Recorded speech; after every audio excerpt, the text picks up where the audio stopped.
Today I'm speaking with Dain Fitzgerald and Robert Stark, both writers and podcasters. I have been on Dain's podcast a couple of times, and Robert, we met very briefly in San Francisco, I think about Oh a yeah, I year remember ago. that. I think I met you at some bar in the Mission District.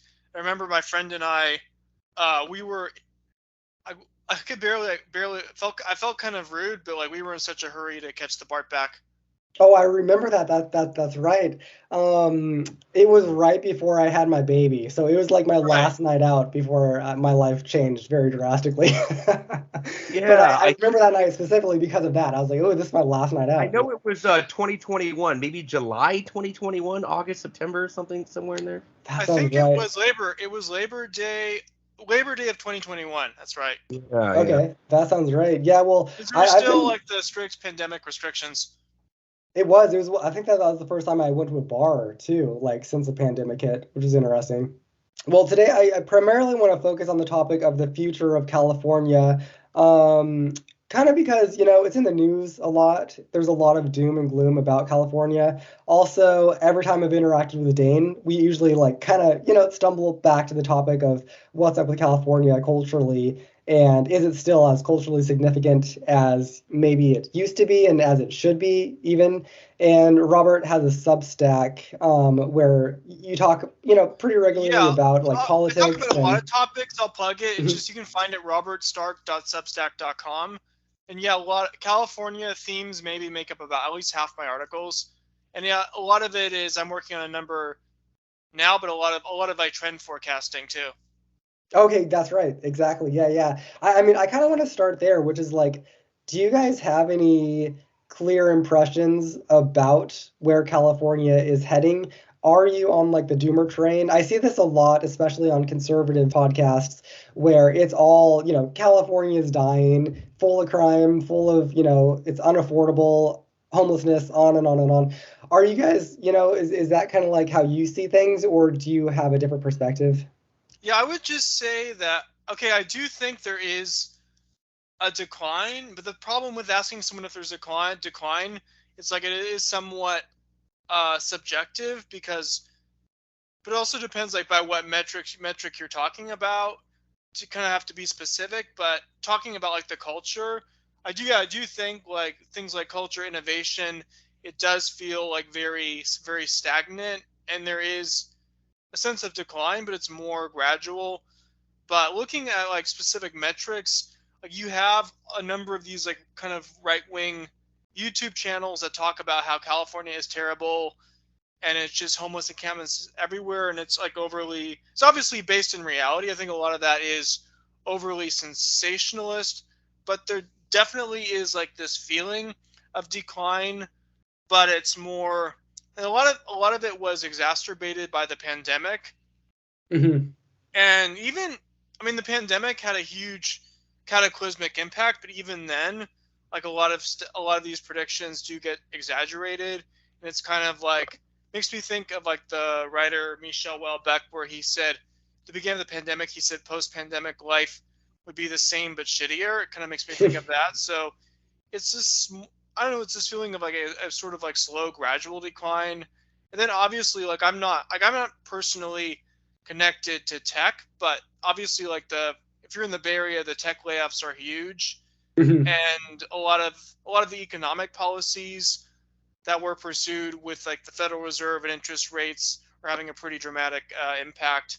And because these companies, I mean, I don't since I'm not really an expert, I don't want to get too much into it, but there is a sense that the tech boom of the 2010s was more based off of a Fed policies of a cheap debt rather than actual innovation. But a lot of these like tech companies were so dependent upon the low interest rates and the cheap debt that the Right. Federal Reserve interest rates to fight inflation. I mean, that's going to have a cataclysmic impact. Yeah, definitely. I mean, one thing that's interesting to me is the issue of demographics, and so many headlines recently have been about how California's population is declining, and particularly with the Bay Area, been this quote unquote like mass exodus, right? But when you dig into that a little bit further, you see that most people who left the Bay Area actually moved just to other cities in California. And this is personal for me because I left San Francisco and moved to Sacramento. And so just kind of culturally, I mean, I love San Francisco. There's so much about it that I love. But when you are there, it does feel very museum-ish and very, decline-ish, as if, even the spots that are super hip and super awesome. Yeah, that's the thing is, like, I've always kind of experienced it as a tourist. I remember Right. even, I think it's declined. I think it was probably there is definitely a decline, but I remember going there as a kid in the '90s, and it's always had a kind of theme park feel, but actually in a good way. I don't mean that Right. in a bad sense. That's like what I liked about it, but just kind of the atmosphere, like this talk of a mass exodus, and then there's other questions of what is the profile of people who are more likely to leave. But just putting aside the data, if you go to San Francisco or anywhere in the Bay Area, does it visibly feel like much less populated? I want to just jump in real quick. And the thing about depopulation, and I guess the point I'm making is not very populist. And I actually am more sympathetic to populism. But even if it's declining, even if the population is declining, let's say for every 5 people that leave, five, kind of average ambition, average IQ people who leave, 2 move in. Let's say 2 power couple move in, right? So the people in this who are part of this couple have a PhD or a master's degree. So even with depopulation, you can get relative elites moving in and actually directing the course of events in a stronger way. So That's another kind of interesting there angle is that because happening.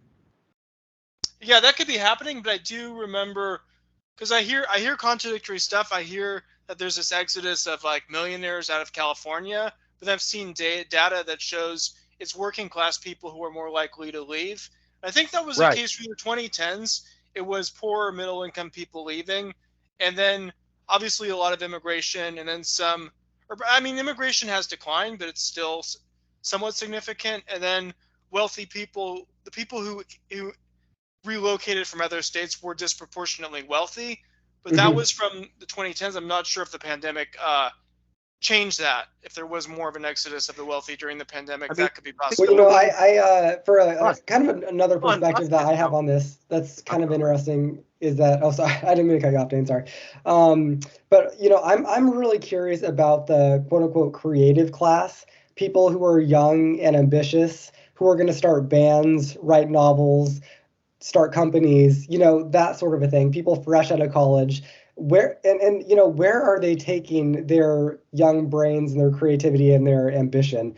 And like those are the people that I think are really gonna, keep wherever they go. They're gonna keep that space vibrant. And that is kind of like what I felt was missing in San Francisco was when I was there is that there is a certain bit of vibrancy, but it's all around tech. I mean, you never really meet people who are. I have a literary journal, so I like try to tap into these communities. But like, it's so hard to find people who are novelists, that sort of thing. In San Francisco, I used to go to screenwriting meetups, and like, it's not it's not very lively. It is not the best and the brightest. It's people who like have been working on one screenplay for 10 years and can't finish it. It's not like what you find in Hollywood, where it's like, oh, I cranked out a screenplay in 3 months. It's not that level at all. Um, so, I mean, I don't know. What is your guys' sense of like the creative class element of California? Is I it think is it Yeah, the thing like on the is decline? oh yeah, like a lot of the creative people that I correspond with, they're all over the place, including California, but it's more online. But there Hmm. is, I have like kind of mixed feelings because I am optimistic about a lot of like online culture, dissident literature, culture arts, and I kind of wrote about that in my Substack. I reviewed a friend of mine, his book Nutcranker. Now this guy Matt Forney is doing these cultural literary events in Brooklyn, and these are people that I've networked with online. But the thing is I do feel like the general culture there still is a lot of it, but it does feel kind of stagnant. And kind of going back to what you're saying, like about the specific locations and about these urban areas, New York, I think New York, LA, and LA obviously it's different with the entertainment industry, but yeah, I think the problem like San Francisco specifically, tech. basically like overwhelmed everything and pushed out a lot of other industries, and just a lack. In some ways, it was bad. It was bad for the culture and economic diversification. So that actually happened. Is it kind of interesting because sometimes like negative trends happen when the economy is supposedly good. So we are going into a recession, but it'd be interesting to see if anything uh, if anything positive comes out of it, because Mhm. I don't know how true this is, but I've heard people say that recessions are actually can be good for cultural innovation. Yeah, I mean, I could definitely see that for some of the bigger cities, but also a place like I do think that Sacramento in particular is benefiting from like the exodus from the Bay Area because I mean, I have this literary journal, Jokes Review, and not too long since after I relocated here, I got an email from a guy, just a cold email, and he was saying, "Hey, I'm looking to be a an editor of literary journal too, because I used to do this in San Francisco." Lo and behold, the guy was straight from San Francisco, just like me, moved here, and like Yeah. connecting with and that's there's me and then this other guy. There's got to be tons of people like that who have like part of that creative class who are moving to smaller cities because they're just more affordable, and more affordable cities are just like fundamentally better to be an artist in, I think, because rent and is cheap, and events are cheaper, food's cheaper. I don't know, it's just easier to be a creative person in a city that's affordable. There's something a How would bit you? ironic. Yeah. How do you? Oh, sorry. I just want to say, Robert, I just want to say real quick that there's something a little ironic about, San Francisco, I think, generating this almost like post-location phase that we're in, because a lot of the creative energy now is just dumped online from kind of anywhere USA or anywhere in the world. And as far as the future of San Francisco in particular goes, San Francisco itself has paved the way for a kind of situation where being in San Francisco or anywhere in particular doesn't really matter anymore. As long as you get yourself onto a Oh, platform, absolutely. Yeah. Substack, whatever. So it's almost like because of a Lindy effect or cultural residual importance. Places like New York and San Francisco will sort of kind of drag on as important, just in it's just kind of top of mind locations to be in, or to say that you are somehow connected to in any way. But yeah, San Francisco per se, it doesn't matter so much. Sacramento can be San Francisco as far as anyone online who groks what you're doing and consumes what you're doing is concerned. If you take Right. an Yeah. issue, yeah, if you take an issue like remote work, I don't know if the impact the Yeah. recession is going to have, but I think it has potential to revitalize communities, but it also could exacerbate like social atomization as potential for both. I want to ask a little bit about politics. I was just watching, okay, before I started this interview, when I was preparing for it, I Googled, what's the future of California? What are people saying? It's very obviously, it was all a bunch of commentary about how, like, California's the failing state, blah, blah, blah, blah, blah, even though, like, it's the fourth largest economy in the world. And, a lot of reasons to live here, including the weather and on and on and on. But, this one perspective jumped out at me that I thought was interesting. There's this guy, Peter Laden, I believe you say his last name. He used to write for Wired. He's a bit of a futurist type of guy. He has this perspective that I think isn't bananas, but I want to get your guys' take on it. Because I do kind of see how this could be real. He has this perspective that California is always ahead of the trends, which is a pretty safe thing to say. And California, used to be very red. Ronald Reagan came out of here. We had Schwarzenegger, that sort of a thing. Now we're very blue. It's all blue across the board, at least in terms of the major cities. He is saying that this is going to be this is a precursor for what's going to happen across America because of, I'm sure he's thinking demographics wise, all younger people are quite, blue, and they don't seem to be doing the thing where the older they get, the more conservative they get, at least not to the extent that Oh, they used to.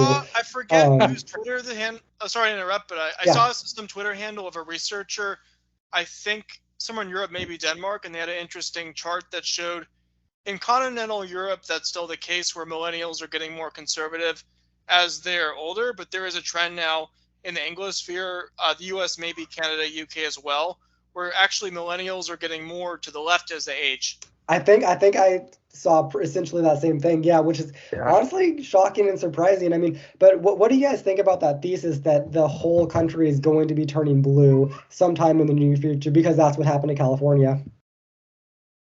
Yeah, I think so. If you Yes. look at the midterms election, like there's a lot of Joe Biden's like his popularity is declining, and there's a lot of failures with his presidency. Obviously, the economy's not looking good, but Republicans, and then you also have to factor in the midterm, the uh the opposition party does usually has that advantage with like the first midterm election with a new presidency.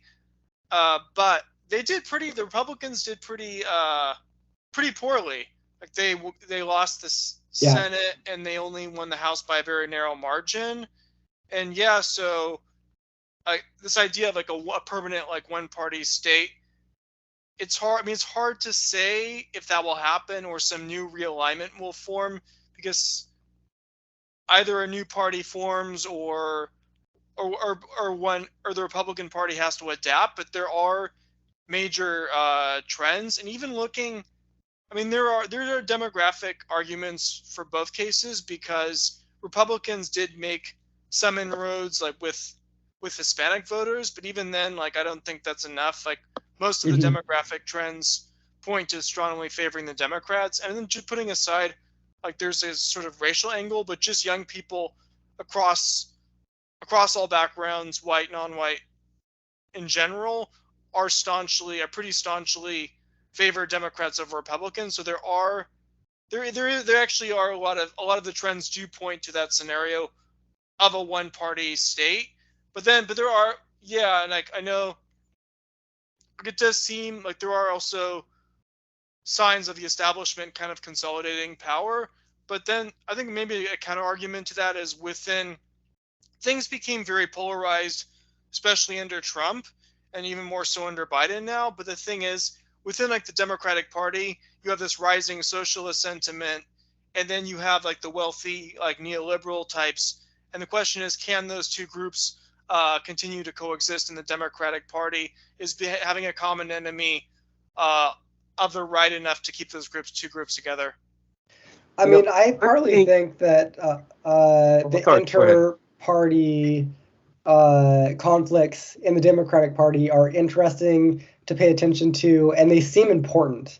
Whereas the inter-party conflicts in the right seem kind of petty and like they're gonna go away eventually. That's just kind of like my feeling, which is why I mean I really like paying attention to whatever the far left is doing and who on the left is pushing back against them. That seems like an important area culturally, and that's like front and center in like the Bay Area, where you see a lot of like the woke versus the non-woke, that conversation, that push and pull. Whereas Yeah, I everything guess in there's like the with the yeah, I was gonna say Democratic everything in Party, there's the two angles. So there's like okay, you have yeah. like the woke versus the non-woke, and then you have the economic divide of the neoliberals versus the growing socialist sentiment. Right, right. Yes. All of that to me, like I would say all of that is pretty interesting. Whereas on the conservative side, none of their like inter-party like debates seem interesting or important. And when they are interesting or important, they also are latching on to the thing of fighting against the far left, which is already happening inter-party of the Democrats, if that makes sense. Oh yeah, There's because something it was odd huge. going Like on. during Well, 2016, like with when it was Trump versus the GOP establishment, that is huge. That was obviously a huge divide. But now, like it does, yeah, I basically agree with what you're saying about where you're saying specifically like where the GOP is now, and then looking towards like the primary election. Yeah, like their main conflict right now is was the election stolen and like the 2020 election. So all these things that to me just don't seem interesting or useful to talk about.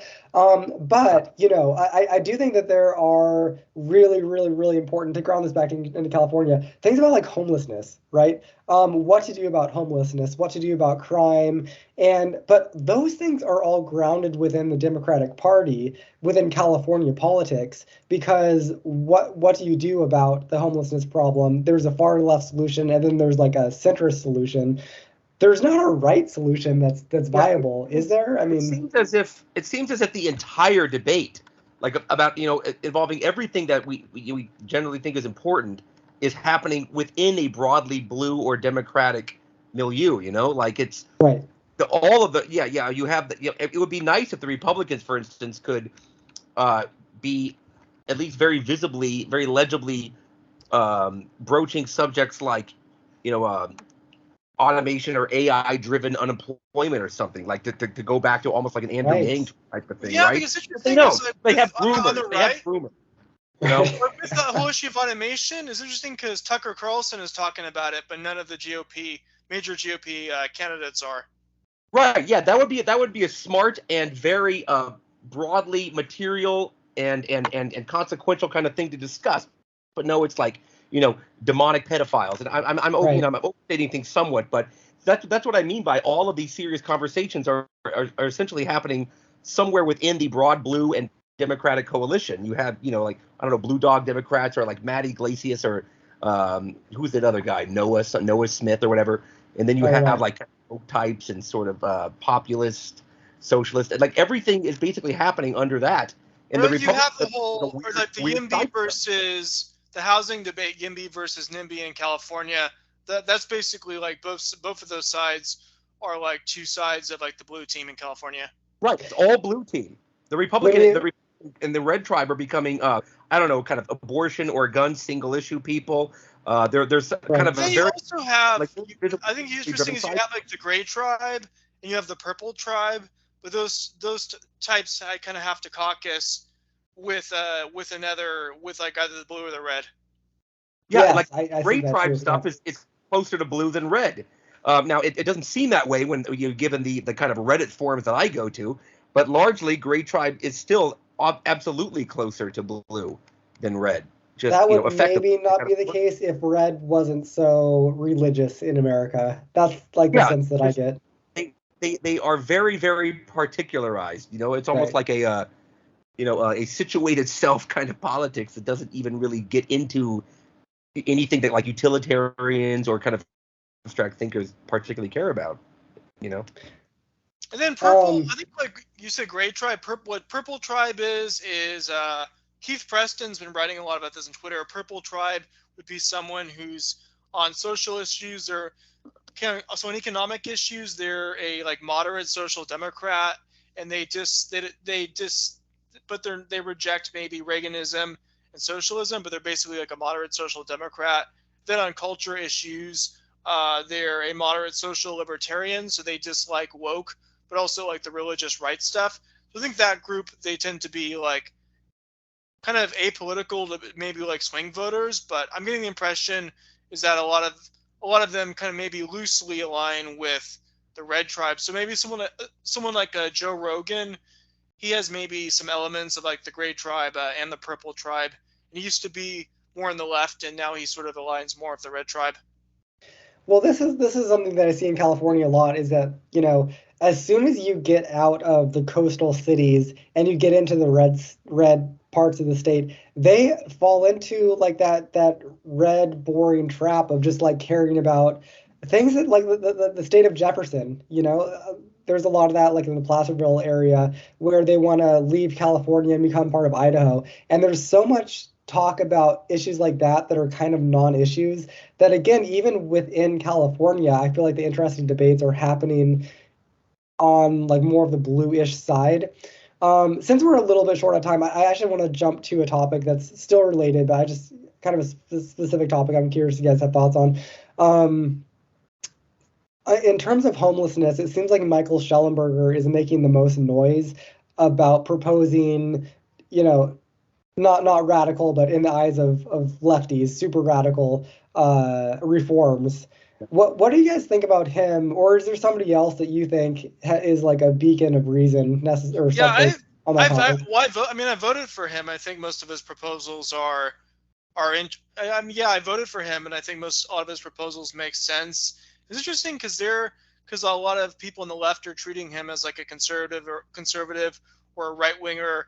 And his take is that California's approach to homelessness is kind of a left libertarian approach, because maybe there's not adequate. There's obviously a lot of corruption in these like NGOs that deal with poverty and the homeless. There's a lot of corruption in how the resources are allocated. But he is right. Like there is a kind of left libertarian approach where the police they tolerate the homeless, but there's not really an adequate amount of support. And yeah, so that's an interesting point, because I do think there is a strain in California's politics that is actually pretty kind of like more like left libertarian than actually like statist. What do you think, Dain? Yeah, I like Schellenberger. I don't know too much about him. I know he's like kind of pro nuclear power and having a kind of kind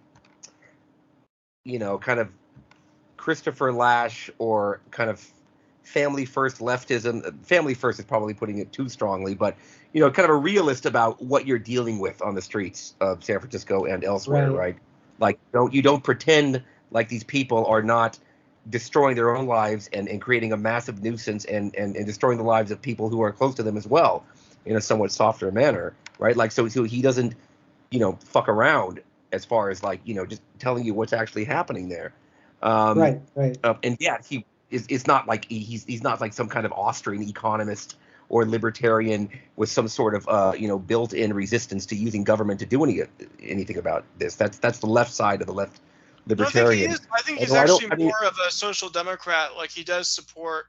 I think he actually does support like more a rule for the government. He's not like some kind of right winger. Yeah, and in fact, I don't know. I might have just said left libertarian because I thought I heard Robert say that a moment ago, but he actually doesn't seem left libertarian. What I meant is like how I didn't mean Schellenberger. I meant how California, not just now, but I think California for a long time has had a kind of left libertarian strain in its politics going back to like the 60s. Yeah, like that. There's a laissez-faire kind of approach to people at the bottom of society, which very very much smacks of libertarianism. Like but the left side not to do a lot to help them, but also to kind of leave them alone and not police them. Right. Yes. It's like, so, you hear the cliche of California. It's like this hyper regulatory nanny state. And that's true of people who are trying to do a kind of formal and bourgeois thing. But California has for a while now just said, fuck it. It's total laissez-faire for people we deem at the very bottom of society. You want to set up like a homeless encampment and basically just do your own sort of housing code or approach to public health in this particular part of the city. Just do it. Go ahead. That's a fascinating insight. Massive anarcho-tyranny too. Another concept that guy on the right, paleo right, Sam Francis came up with as well. But so it's kind of a I do think that is, I mean, all the problems, the real problems of California, they do just circle around like affordability at some level because, and regulations, because you can't build anything. You can't do anything about homeless people on the street, even though there are good proposals about that. I mean, kind of on and on and on. Like, I would love to see a high-speed rail, but that's just apparently not happening on a practical level. I mean, so many things that could make the state.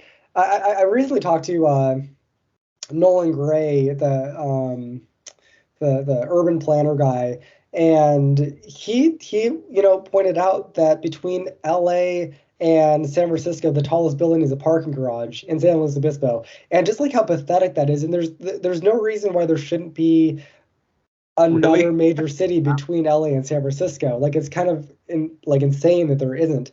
But it's just regulations. I know him. He's a more kind of libertarian or market urbanist, but he's actually pretty like radical, because I think a lot of the YIMBYs like more left leaning, like they want infill development, which means building within cities, and I think he's pretty far like radically in a more capitalist direction. Like he's put some posts calling for like developing like places like Monterey, Big Sur, which obviously that's going to piss off a lot of people. But it's interesting his point, like what he said about like he said the tallest building between LA and the Bay Area. He said a parking garage in San Luis Obispo.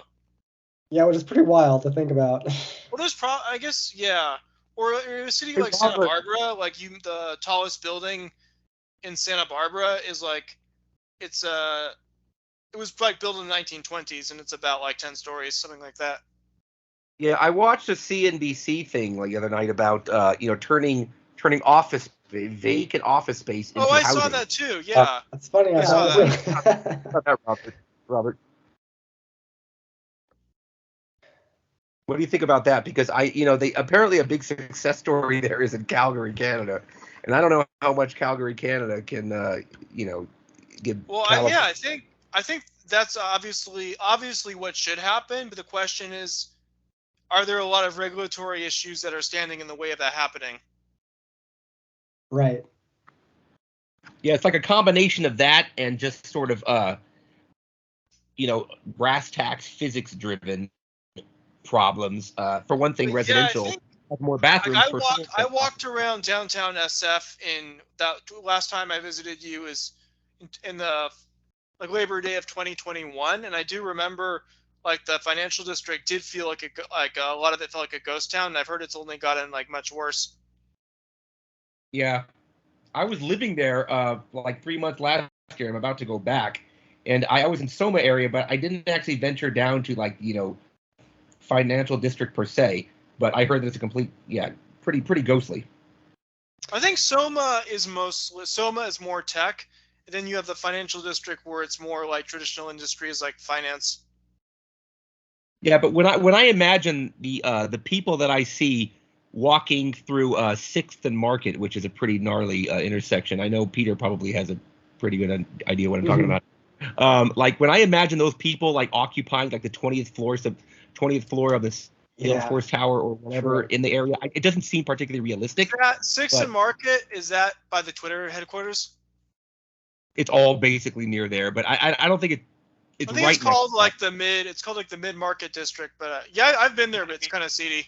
Right. I mean, so it's somewhat fanciful to think that those people are going to be occupying, these offices turned apartments and just be, essentially like bourgeois bill payers, decent residents like everyone else. It doesn't particularly seem like that could happen, but I don't know if there was if society at this point had the stomach for assigning, government workers or some kind of a confluence of public and private sector to oversee these people, it could work. But that's just American society in particular is just too libertarian to stomach that sort of oversight and managerial. Yeah, it goes back to kind of there are problems with like the bureaucracy and the managerialism too, but I think people underestimate the extreme individualism. It permeates like American society, but I think it impacts pretty much from both like Trump supporters to like a place like San Francisco. That's how much it permeates.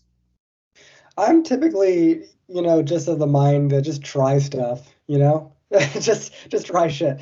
And, I think that it could be interesting to see what happens. I think, Dane, you may be right with kind of like the cynical take about, what's going to happen if you just start putting people into these buildings. But, I'm kind of like in favor of just trying something because, maybe it'll succeed. You never know.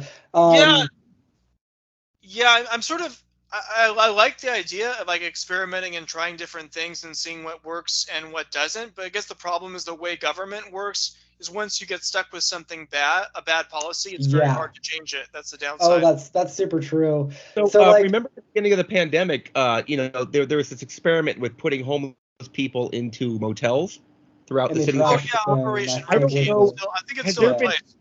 Has there been like a comprehensive look at what exactly happened there? I mean, did the hotel owners think that like, okay, well, they're driving away everybody else who might want to stay here, or what does that I know look that like? Schellenberger has talked about that, but I don't remember. He was very like of the mind that it didn't work. But yeah, I don't remember what he said exactly. In the interest of time, sadly, I have to jump in a minute. I don't want to go before I get your guys' hot takes. Future of California, let's say, next decade after we've done another presidential cycle or two. What do you guys think is going to be ahead for California? Are we going to, do anything radical like build rail? Are we going to, continue to lose population on the other hand? I mean, what do you guys think is the future of California? Yeah, I don't really have any like really groundbreaking predictions, but I will say my prediction is I think we'll continue to lose population in the short term, but I do think like the embrace of Newsom embracing more YIMBY policies on housing issues. I think that will start to make a dent, but it could take like another 5 years. But I actually do see, regardless whether which side you're on, I do see the YIMBY side like winning, but generally winning over in the long run. Even though NIMBYism still has a lot of say in the short term. We did pass some legislation last year that made it, you can build.